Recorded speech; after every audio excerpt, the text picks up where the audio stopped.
Welcome back to Where Rovers Walk. There is only one topic of conversation this week, and that is the departure impending of John Eustace from the club. We've got Mark and Harry to dissect it with us this week, of course, following the exit from the FA Cup as well. It's been a pretty miserable 3 or 4 days for Rovers. Mark, let's get your thoughts on it. When you first heard Derby wanted him, was your initial reaction? Well, they're not going to get him.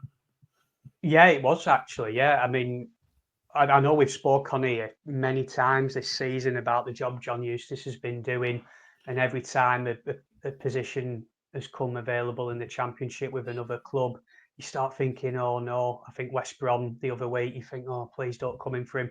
I'll be honest, when I saw Paul Warne get sacked by Derby, whenever it was, Thursday or Friday, didn't even cross my mind that Eustace would even be linked with the job. Team in the bottom three of the Championship. So I think it was yesterday initially I heard the rumours and I thought, no, surely not Derby. Like I said, even if they want him, how are they going to get him? We're a team sat in top six. I think the thing for me when I saw John Eustace's post-match interview after the Wolves game yesterday and what he was saying, it was a man that was on his way. So that's when obviously then you start thinking, wow, this is the reality. And then obviously it's all... Today's just been a bit bonkers, really, and this is where we are is where we are. It's can't get my head around it, to be honest, but just disappointed all round, and it just says everything about the club, really, to be honest. Yeah, and that's what's frustrating, isn't it? It's the indictment on the Venkys and everyone connected to Blackburn, Harry, isn't it? No, I don't know. I'm sure any ill feeling towards Eustace here. Do you blame him in some ways, Harry? Well, I don't know. I think there's a lot of mitigating factors here. I think there's a lot of people that can take a blame.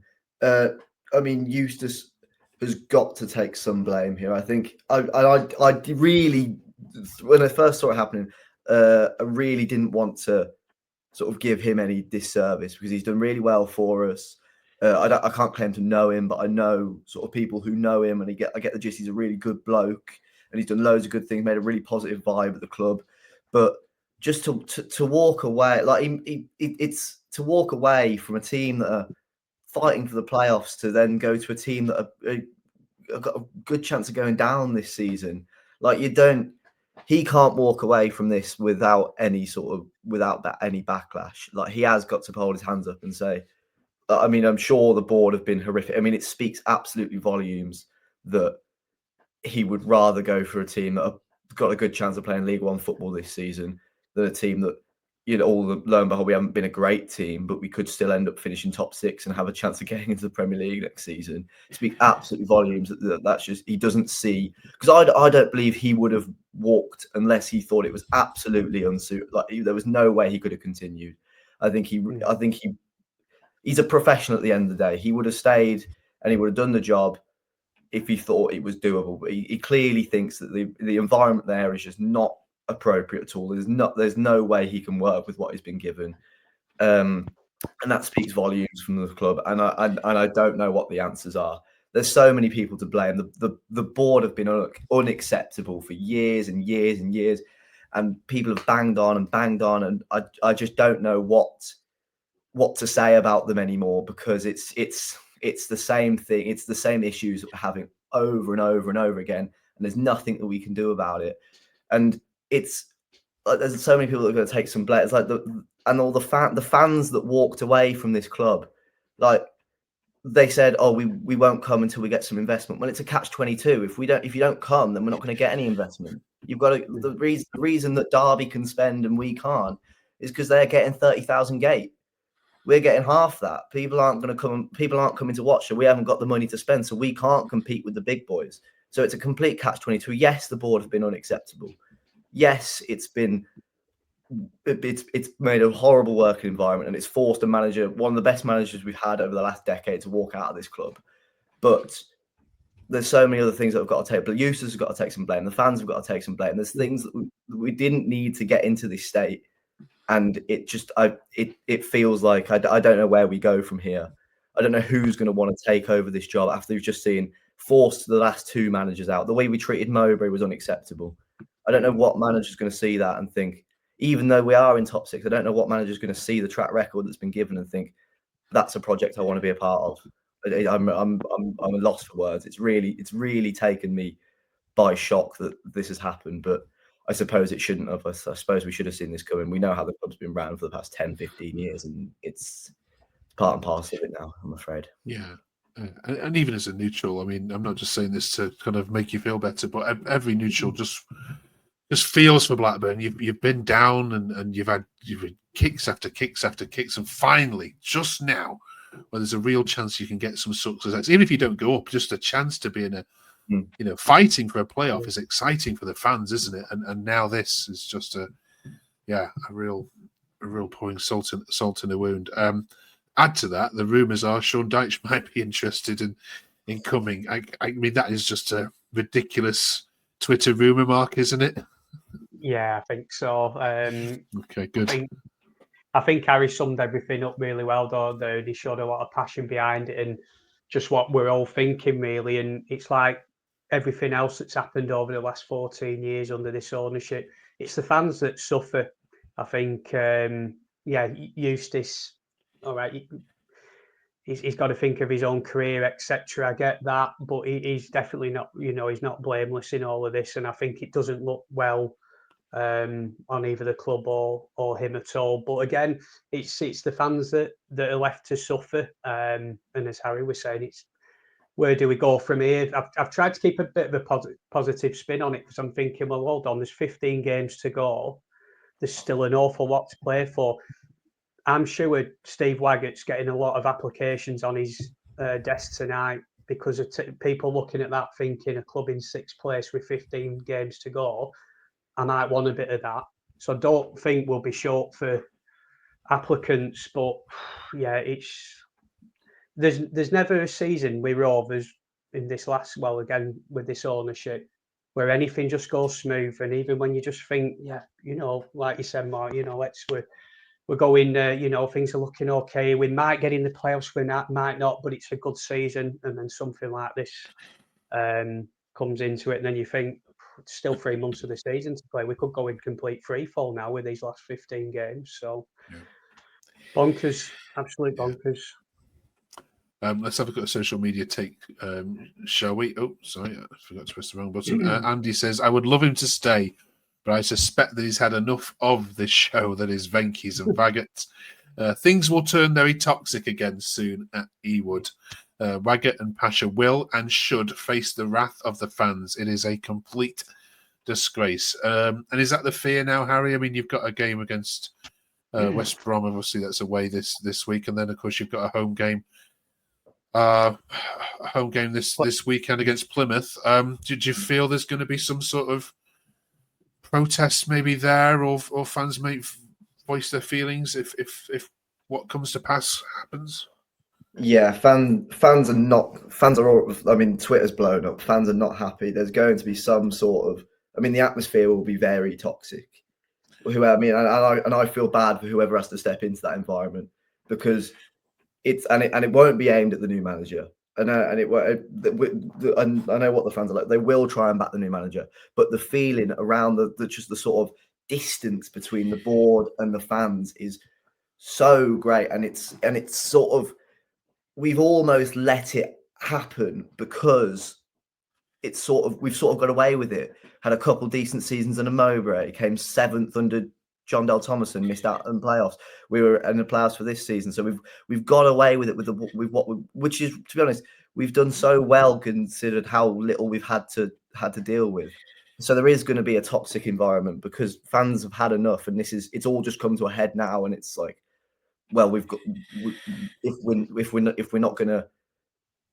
we can't carry on like this, we've got to make our voices heard by I mean, I don't know how we're going to do it. I don't think it will make any impact whatsoever. There's been protests in the past and nothing happens.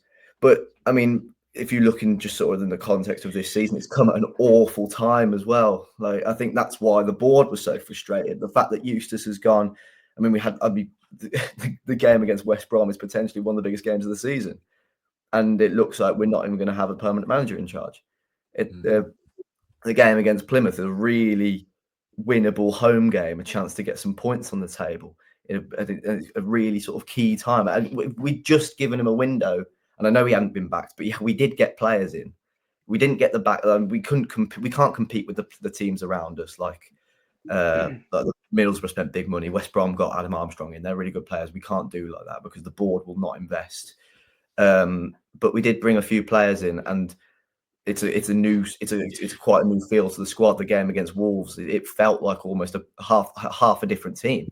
So the new manager, whoever it is going to have to come in, is going to come in to a sort of unfamiliar team that a lot of players are just finding their feet.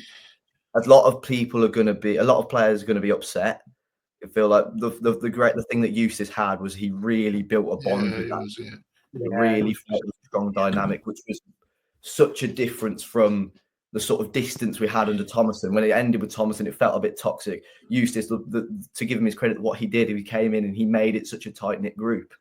And there's been reports that players aren't happy. Players sort of walked away from training, supposedly. I read a report say it feels like the atmosphere is all wrong. And yeah, it just feels like it was our I mean, we haven't been brilliant this season, but it's probably our best chance we've had in a while to get in the playoffs, and then this happens. So it's really really frustrating. But yeah, that's Rovers for you, I'm afraid. Yeah, it's hard to say. How does West Brom go then, Mark? Now, because I mean, we're recording this obviously before the game, so we don't know. I mean, stand any kind of chance of pulling this together against obviously a very good side? And I know Plymouth, you say, is a winnable game, but actually, they're starting to sort themselves out a little bit. So that is not going to be an easy game come Saturday. And the last thing we want is 2 losses. Yeah, no, absolutely. And like Harry said, this has come at the worst possible time, at a really critical stage of the season. And from all accounts, Eustace actually took training this morning and then held talks with Rovers. And then obviously they've given permission to talk to Derby this evening. So whoever steps in for the West Brom game to take over, I would imagine that it'll probably be Damien Johnson and David Law on a caretaker basis. I can't see Rovers having somebody lined up before the West Brom game. You know, it's like, well, are they going from the plan that Eustace has put in place and the training that he's put in and the game plan, or do they go with what they feel? And it's like Harry was saying, it's the players as well. You know, a lot of them players are going to feel really, really let down. So how did they pick themselves up for that game on Wednesday? I don't know. And yet Tony Mowbray's gone in at Mowbray. He's had a bit of a response there, hasn't he? So they've come into a bit of form. As you say, Plymouth, you know, I think we were talking about last week with the run of games. We were coming up. We were fancying it a little bit. They've just had a fantastic win at the weekend. Confidence is booming. Like you said, it could be a disastrous week for us. So yeah, whoever the new man coming in, I mean, he's going to, like I said, you know, we're still in a good position, but the job, whoever's going to be taking it on. But I go back to a year ago when, you know, Eustace must have known the job he was taking on. I know he's been frustrated, and I think we've commented on how frustrated he's been over the last few weeks. And probably the players that we have brought in during the window have not been his players, or not been the players that he's probably recommended. But as Harry alluded to, we have brought 6 players in. I think it's obviously a lot of on short-term deals. We've got, I think, 6 loans. So he's probably not been given, you know, those assurances. But you know, from what happened with JDT exactly 1 year ago, he must have known what kind of situation he was coming into. So, yeah, it says everything for him to go to a club that's in the bottom 3. But yeah, this could, as I said, this could just completely derail our season now, and we could just go into complete free fall. It just depends whoever comes in. They just need to pick the squad and the players up and lift the whole club. You know, the fans, everything. So. Worst possible time of the season. This could have happened just 1 week after the window closes. Absolutely, yeah. It terrible. feels like the teams around us have just started to find their feet. They're just sort of finding an upsurge, and we're just going the complete opposite way with the looks of things. Yeah. Yeah. Incredibly disappointing. We'll leave that there for this week. Please put in the comments, please, what you think to this, politely as you possibly can.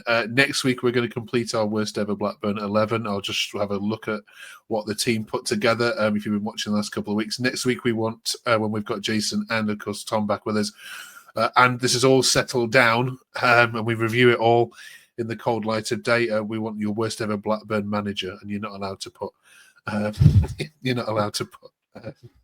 John Eustace in there, following whatever happens this week. There is a possibility he can't agree personal terms, Harry, I suppose.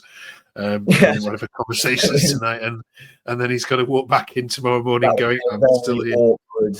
Yeah, got very much glimpses of the sort of the end of the office, end of the first season of The Office. David Brent coming back. Brilliant. Right. Okay. Well, what's going to happen in 6 days' time? We will review it all this time next week. I mean, this is an awful question to ask you both, but I've got to ask it because it's my job to. If he was to go, Mark, who would you like of the managers that are out there to possibly come in and replace him? Lots of people saying Cooper's available. Yeah, I mean, I haven't got a clue, to be honest. I mean, still getting my head around what's happened today. I think it's definitely going to be somebody that's out of work, because we're not going to start paying money to get people out of the job. Steve Cooper's I think he's been mentioned. I think Rob Edwards obviously just recently lost his job at Luton. It wouldn't surprise me, somebody like that. Again, very keen to get back in work. Obviously, again, as I've said a couple of times already, we're still in a good position. It's not usually when a manager's taking over a club, it's the fighting relegation, or there's the firefighting. Somebody could actually come in here and really fancy it. So it's got to be somebody like that. But as we've said many times, Rovers are so unpredictable. Who knows how this story continues? No idea. Let us know in the comments, Harry. Any names? I know it's raw still. I think Cooper's got a really good championship record. I don't think we'd be able to get him though. I think if we could put a real good case in for Gary O'Neill, I think he's quite a similar profile to Eustace. I think he's got a similar sort of mould, similar sort of way that he conducts himself. Whether we'd be able to get him, I don't know. But I think, someone like him, or the two that Mark mentioned, I think they're the three candidates that would be most pleasing. But again, like I mentioned earlier, it's not a project that a lot of managers are going to look at in the long term and see a lot of joy out of, based on what's happened in the past. Right. Thank you very much, both of you, for sharing in that difficult and sensitive discussion. And if you're watching it, John Eustace, I mean, Harry's lauded you for the last year or so, to the point where we've just said week on week how brilliant you are. So we were very sorry. Don't do it, John. Don't do it.